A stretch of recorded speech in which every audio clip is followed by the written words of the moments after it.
கடன்பட்டார் நெஞ்சம் போல் கலங்குதே ஏன் அப்படின்னு பெரியவங்க சொல்லுவாங்க. கடன் பிரச்சனை இருக்குது பாருங்க, அது ரொம்ப வேதனைங்க.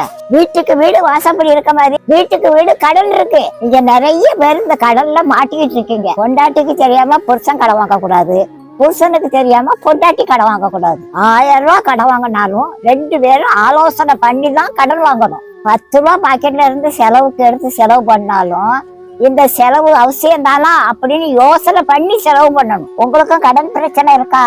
பாட்டி சொல்றத கவனமா கேளுங்க. ஒரு கப்பல்ல ஓட்டை இருந்தா முதல்ல அந்த ஓட்டையை அடைக்கணும். அதாவது புதுசா கடன் வாங்கத முதல்ல நிறுத்துங்க. கப்பல்ல இருக்க ஓட்டையை அடைச்சதுக்கு அப்புறம் கப்பல்ல இருக்க தண்ணியை வெளியேற்றணும். இருக்கிற கடனெல்லாம் ஒரு பேப்பர்ல எழுதி வச்சு எந்தெந்த கடனை முதல்ல அடைக்கணும் அப்படின்னு யோசனை பண்ணுங்க. கடனை நினைச்சு பெருசா கவலைப்படாதீங்க. கவலைப்பட்டா உங்களால ஒண்ணும் செய்ய முடியாது. வலையில மாட்டின மீனே கவலைப்பட்டா நம்ம வீட்டுக்கு குழம்புக்கே வந்துடும். எப்படியாவது தப்பிச்சு ஓடணும்னு முயற்சி பண்ணா தப்பிச்சு ஓடிடும். உங்க கடன்ல இருந்து தப்பிக்கிறதுக்கு முயற்சி பண்ணுங்க. கண்டிப்பா தப்பிக்கிறதுக்கு உங்களுக்கு வழி இருக்குங்க.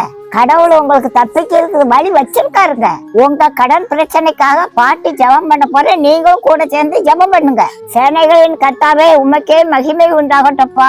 கடன் பட்ட ஒவ்வொரு பிள்ளைகளையும் கண்ணோக்கி பாருங்கப்பா. பிள்ளைகள் கடன்ல இருந்து மீண்டு வர்றதுக்கு வழியை காட்டுங்கப்பா. வீடு கட்டினால பட்ட கடனை அடைக்க உதவி பண்ணுங்கப்பா. வியாதி வந்ததுனால பட்ட கடனை அடைக்க உதவி பண்ணுங்கப்பா. பிள்ளைகள் படிப்பு செலவுக்காக பட்ட கடனை அடைக்க உதவி பண்ணுங்கப்பா. பிள்ளைகள் திருமணத்துக்காக பட்ட கடனை அடைக்க உதவி பண்ணுங்கப்பா. தொழில ஏற்பட்ட கடனை அடைக்க உதவி பண்ணுங்கப்பா. தவறான பழக்க வழக்கத்தினால பட்ட கடனை அடைக்க உதவி பண்ணுங்கப்பா. மற்றவங்களுக்கு உதவி செய்த அதனால பட்ட கடனை அடைக்க உதவி செய்யுங்கப்பா. ஏமாத்தினவங்க எல்லாம் இப்ப மனம் திரும்பி பணத்தை திருப்பி கொடுக்கணும்ப்பா. அவங்க உள்ளத்துல நீங்க பேசுங்கப்பா. பிள்ளைகள் செய்த தொழில் வியாபாரத்தை ஆசீர்வதிங்கப்பா. வீணான மருத்துவ செலவெல்லாம் தடுத்து நிறுத்துக்கப்பா. கஷ்டப்பட்டு உழைச்ச பணத்தை கையாளக்கூடிய ஞானத்தை கொடுக்கப்பா. எல்லாரும் கடன் அடைச்சிட்டு எங்க கிட்ட சாட்சி சொல்லணும்ப்பா. அடகு கடையில இருக்க நகை நட்டெல்லாம் வீட்டு பீரோலுக்கு வரட்டப்பா. பேங்க்ல இருக்க நகை நட்டெல்லாம் வீட்டு பீரோலுக்கு வரட்டப்பா. பேங்க்ல இருக்க வீட்டு பத்திரம் எல்லாம் வீட்டுக்கு வரட்டப்பா. இயேசுவின் நாமத்தில் ஜெபிக்கிறேன் நல்ல பிதாவே, ஆமென். கவலைப்படாதீங்க, நீங்க கடன்லாம் அடைப்பீங்க.